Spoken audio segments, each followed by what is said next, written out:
नमस्कार दर्शकों, आइए आज सुनते हैं एक कथा, ईर्ष्या का फल। एक दिन एक आदमी जंगल से गुजर रहा था। अचानक उसके पैर में एक बड़े से पत्थर से ठोकर लगी। उसने पत्थर को उसी रास्ते से उठाकर एक पेड़ के नीचे रख दिया।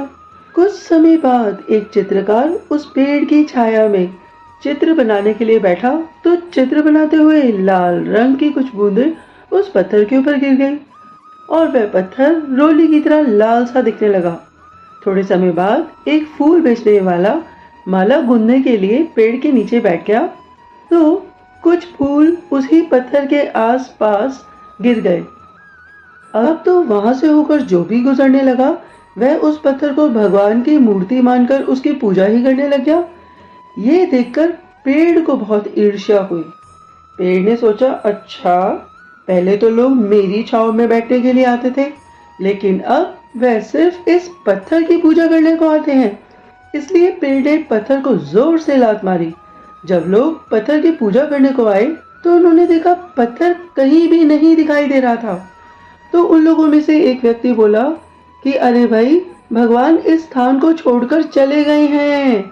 इसका मतलब ये जगह अपवित्र है और यहाँ पर बुरी आत्माओं का वास है। अतः हमें ये पेड़ को काट देना चाहिए। इस तरह अपनी ईर्ष्या के कारण पेड़ को सजा भुगतनी पड़ी। तो दोस्तों, ये कथा तो यहीं पर संपूर्ण हो गई। हमने इस कथा से ये सीखा कि जिस तरीके से जब उस पेड़ ने उस पत्थर से ईर्ष्या की तो क्या हुआ कि वह जो पेड़ था वह जड़ से ही उखड़कर वहां से हट गया।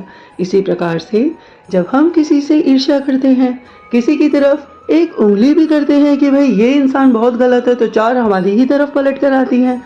तो ईर्ष्या का भाव, जब हम किसी का अपमान करते हैं तो हम उस अपमान की आग में जलते हैं ना। मुझे लगता है आपको आज की कथा बहुत ही अच्छी लगी होगी। आप सब लोगों ने इस कथा को बहुत ही प्रेम पूर्वक सुना। आपके अंदर बैठी आत्मा, आपकी ऊर्जा शक्ति को मेरा बारंबार प्रणाम है। बहुत बहुत धन्यवाद, बहुत बहुत धन्यवाद।